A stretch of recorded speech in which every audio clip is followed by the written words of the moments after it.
Hi, welcome to Vijay's info. இன்றைக்கி நம்ம ஒரு அரேபியன் ஸ்டைலில் ஸ்டஃப்டு ரைஸ் ரோல் செய்வோம். இதுக்கு நமக்கு தேவையான பொருட்கள் நான் ஒரு பிரிஞ்சி ரைஸ் செஞ்சு வச்சுருக்கேன். தேங்காய் பாலில் ஒரு பிரிஞ்சி ரைஸ் செஞ்சு வச்சுருக்கேன். அதுக்கு வெஜிடபிள்ஸ் கார்னு, கேரட், மஷ்ரூமு எல்லாத்தையும் லேசாக நல்லா சாட்டேஜ் பண்ணி வச்சுருக்கேன். பாருங்கள், லேசாக வேக வச்சு சாட்டேஜ் பண்ணி வச்சுருக்கேன். கோதுமை மாவு நல்லா சப்பாத்தி பதத்துக்கு பிசைஞ்சு வச்சுருக்கேன். சீஸ் கொஞ்சம் எடுத்து வச்சுருக்கேன். இப்போ நம்ம இதை ரோல் பண்ணலாம். இது நல்லா கொஞ்சம் பெரிய மாவாக பெரிய உருண்டையாக எடுத்துக்குங்க. எடுத்துகிட்டு நம்ம இதை இப்போ நம்ம சப்பாத்தி பதத்துக்கு தட்டிக்குவோம். சப்பாத்தி மாதிரி நம்ம போட்டு வச்சுருக்கோம். இதை தவாவில் லேசாக வாட்டி எடுத்துக்குவோம். லேசாக வேகிற வரல வாட்டி எடுத்துடலாம்.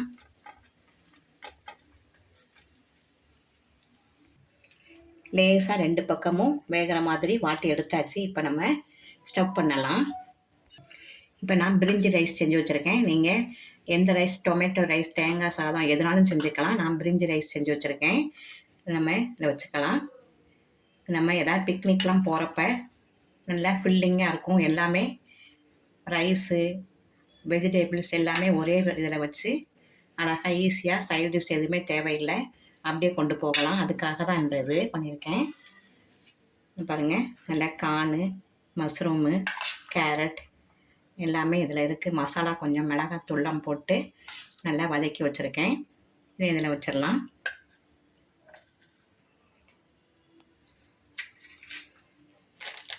கொஞ்சம் சீஸ் போட்டுக்கலாம். குழந்தைங்களுக்கு விருப்பமாக இருக்கும். நல்லா கொஞ்சம் நான் சீஸ் போடுறேன்.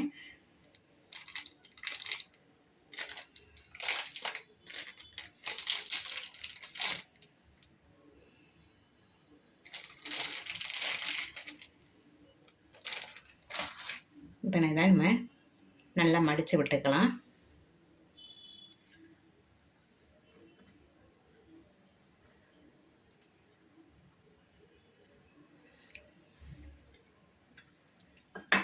மைதா கொஞ்சம் தண்ணியில் கரைச்சி வச்சுருக்கேன். சைடில் பிரிக்காமல் இருக்கிறதுக்கு கொஞ்சம் மைதாவில் தண்ணி ஊற்றி கரைச்சி வச்சுருக்கேன். அதை இதில் விட்டுடலாம். தடவிக்கலாம் லேசாக. அதே மாதிரி இந்த சைடும் தடவிக்கலாம்.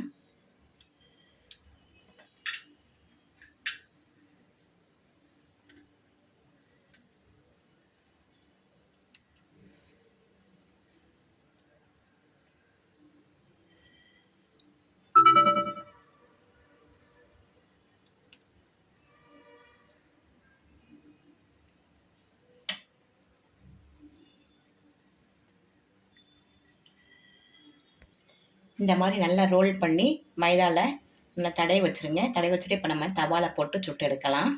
இப்போமா கொஞ்சம் ஆயில் விட்டுருக்கேன். நீங்கள் பட்டர் வேணால் கூட பட்டர் விட்டுக்கலாம். நான் ஆயில் தான் விட்டுருக்கேன். ஆயில் விட்டு நல்லா சிம்மில் வச்சு நல்லா வேக வச்சு எடுப்போம். நல்லா ஃபில்லிங்கான ஒரு பிரேக்ஃபாஸ்ட்டோ அது டின்னரோ இதை வச்சு நீங்கள் சாப்பிட்லாம்.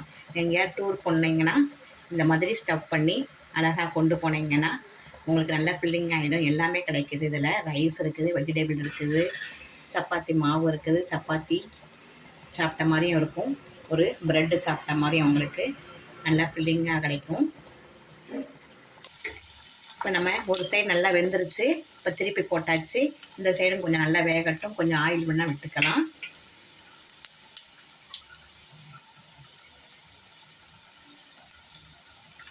நல்லா வேகட்டும். நல்லா ரெண்டு சைடும் வந்துச்சு. நம்ம இப்போ எடுத்துடலாம். பாருங்கள், சூப்பரான ஒரு அரேபியன் ஸ்டஃப்டு ரைஸ் ரெடி ஆயிடுச்சு. சூப்பராக இருக்கும் இது. இதுக்கு நான் சைடு டிஷ்ஷாக ஒரு கிரேப்ஸ் ஊறுகாய் வச்சுருக்கேன். இது நான் ஒரு தடவை உங்களுக்கு போட்டு காட்டுறேன் எப்படி செய்கிறதுன்னு. கிரேப்ஸ் ஊறுகாய் நல்லா டேஸ்ட்டாகவும் இருக்கும், நல்லாவும் இருக்கும். இது வந்து ஒரு டொமேட்டோ சாஸ் நல்லா டிப் பண்ணி சூப்பராக சாப்பிடுங்க. நல்லா என்ஜாய் பண்ணுங்கள். இந்த டிஷ் உங்களுக்கு ரொம்ப பிடிச்சிருக்குன்னு நினைக்கிறேன். இந்த டிஷ் உங்களுக்கு பிடிச்சிருந்ததுன்னா லைக் பண்ணுங்கள், ஷேர் பண்ணுங்கள், சப்ஸ்கிரைப் பண்ணுங்கள், பெல் ஐக்கானை தட்டி விடுங்க. மற்றும் ஒரு நல்ல ரெசிபியை உங்களை சந்திக்கிறேன். பாய்.